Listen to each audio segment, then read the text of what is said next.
And you So just mentioned ET being one of these influential things as a kid, and so yeah, it is pretty crazy and surreal. Well, look, you are the first woman to score a live action Star Wars film, so that's pretty cool. And I know this episode is dropping around the fourth episode of Obi-Wan Kenobi, so no spoilers, obviously. But what was that experience like working on, a Star Wars story? I mean, this is kind of the holy grail.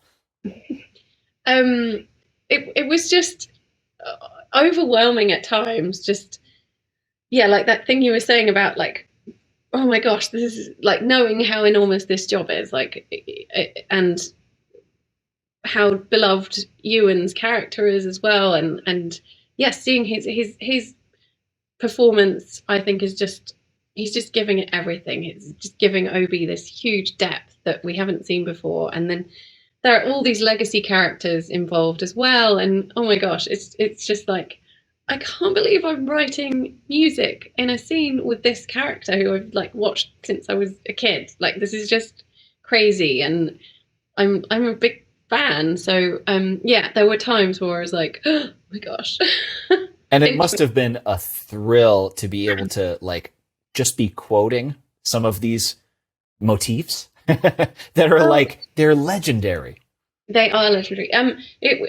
There's so where the series is set is before A New Hope and after the, so it's kind of leading to that place. So we were being quite careful that we weren't like we kind of got to the place of where those themes are in their genesis by the end of the series, but at the beginning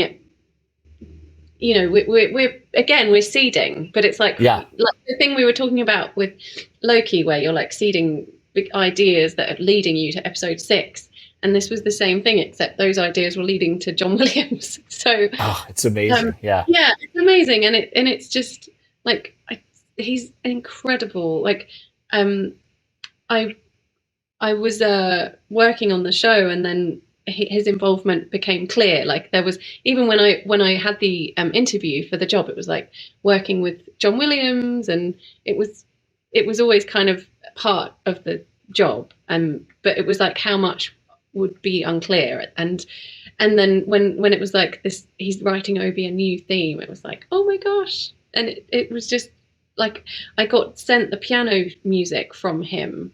And I was like, no, this like because the director This can't can't read, be real.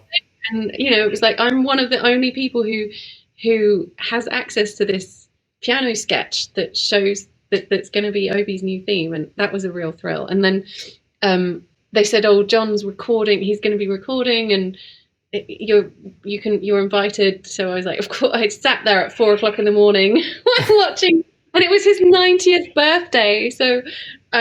Like he kind of raised up to start conducting, and everybody played happy birthday to him. 90, turning 90, Yeah. conducting, still working like that, still delivering like such incredible themes. Yeah, it's inspiring.